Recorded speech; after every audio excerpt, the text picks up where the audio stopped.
Selamat malam pemirsa, senang sekali saya Balkis Manisang menjumpai Anda di Perempuan Bicara. 1 jam ke depan kita akan bersama ya dan bicara soal bagaimana panasnya RKUHP soal hina penguasa lalu kemudian bisa jadi dapat penjara nih. Nah ini sebenarnya juga agak deg-degan saya ngomongnya gitu, takut salah karena luar biasa sekali. Sebenarnya ini adalah pembahasan yang sudah sempat gagal disahkan di tahun 2019 gitu ya.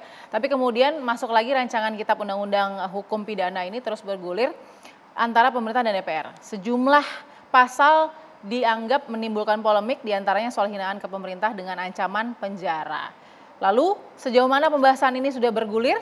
Benarkah nantinya jika disahkan RKUHP ini akan diduga mengkebiri demokrasi di negeri ini? Saya sudah bersama dengan narasumber yang hadir di Perempuan Bicara. Yang pertama ada Ibu Husnul Mariah, pengamat politik kita. Apa kabar Bu Husnul? Alhamdulillah, Assalamualaikum untuk semuanya. Waalaikumsalam, sudah lama ya tidak bertemu ya Bu Husnul ya? Iya betul.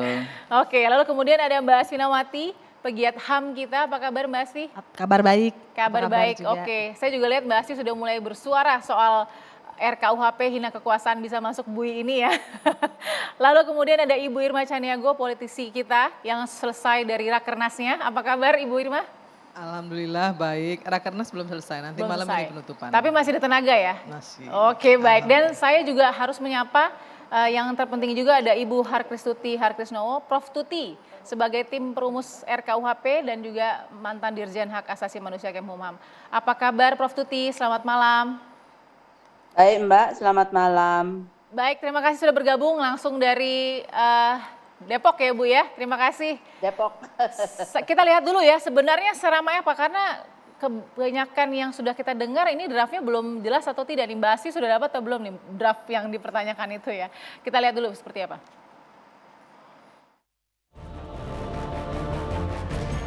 Polemik pengesahan rancangan Kitab Undang-Undang Hukum Pidana kembali memanas. Padahal RKUHP akan disahkan di sidang paripurna DPR pada Juli 2022. Salah satu pasal di RKUHP menjadi sorotan, yakni ancaman penjara bagi masyarakat yang menghina pemerintah. Ketentuan ini tertuang di pasal 240. Setiap orang yang di muka umum melakukan penghinaan terhadap pemerintah yang sah yang berakibat terjadinya kerusuhan dalam masyarakat dipidana dengan pidana penjara paling lama 3 tahun. Hukuman penjara bertambah menjadi 4 tahun jika penghinaan disebar di media sosial. Aturan tercantum pada pasal 241, setiap orang yang menyiarkan, mempertunjukkan atau menempelkan tulisan atau gambar sehingga terlihat oleh umum, memperdengarkan rekaman sehingga terdengar oleh umum, atau menyebarluaskan dengan sarana teknologi informasi yang berisi penghinaan terhadap pemerintah yang sah dengan maksud agar isi penghinaan diketahui umum yang berakibat terjadinya kerusuhan dalam masyarakat dipidana dengan pidana penjara paling lama 4 tahun. Selain itu, pasal 353 mengatur jika masyarakat melakukan penghinaan terhadap DPR, DPRD, jaksa, polisi, gubernur, bupati, hingga wali kota akan dipenjara 18 bulan. Bagi sebagian masyarakat, pasal penghinaan terhadap pemerintah menjadi ancaman untuk bebas berpendapat. Apakah pasal penghinaan di RKUHP ini akan membelenggu sistem demokrasi di Indonesia? Oke, karena catatannya sudah saya lihat cukup banyak Mbak Asfi, saya langsung mau tanya ke Mbak Asfi, apakah Mbak Asfi sudah membaca draft dari rancangan Kitab Undang-Undang Hukum Pidana terbaru? Ya, jadi yang kami baca bukan naskah utuhnya karena itu belum beredar. Yang kami baca adalah 14 poin pembahasan yang diakui pemerintah masih bermasalah. Kenapa saya katakan yang diakui pemerintah? Karena masyarakat punya versi yang lain lagi, ada lebih banyak dari 14 itu, dan tabel-tabel yang dibagikan itu, yang disebarkan saya sudah baca. Oke, nah berarti aksesibel nggak sih sebenarnya draftnya? Ya, jadi hanya yang draftnya tidak, jadi hanya yang 14 isu krusial itu yang kami bisa akses dan melihat memang ada beberapa perubahan, ada yang signifikan, ada yang masih tetap begitu. Oke, yang paling signifikan deh Mbak Asfi, di mata Mbak Asfi. Yang paling signifikan buat saya ujaran kebencian masuk ke sana, Oke. yaitu menyatakan hasutan kebencian gitu ya, untuk ada soal diskriminasi dan lain-lain itu. Tetapi kalau persoalan yang sedang kita bahas ini masih ada, ada beberapa, ada yang dimasuk dalam pembahasan, ada juga yang tidak dibahas oleh pemerintah. Dan sebetulnya bagi koalisi yang juga bermasalah adalah soal living law, yaitu hukum yang hidup di masyarakat. Tidak masuk karena yang dalam 14 poin itu kan kita tidak tahu ya breakdownnya seperti apa ya, belum tahu ya Mbak Asfi. Betul, Ya, apakah berubah atau tetap kita tidak tahu. Dan itu belum bisa diakses saat ini. Tapi kalau minta ke DPR pasti bisa lah ya? Kami sudah pernah minta juga ke anggota DPR, mereka bilang secara resmi, kami juga belum dapat secara resmi. Dalam draft ini kan yang beredar kan ada paling tidak penjelasan bahwa kalau menghina presiden dan wakil presiden serta menghina kekuasaan bisa dipidana. Menurut Mbak Asfi ini sesuai nggak dengan hak asasi manusia juga soal penghinaan pada penguasa itu? Ya kita harus pelan-pelan nih karena ini cukup banyak ya. Jadi yang tidak dibahas pemerintah itu ada pasal 240 itu melakukan penghinaan kepada pemerintah yang berakibat kerusuhan. Kemudian di turunannya ya 241 sama lah tapi dengan menyiarkan.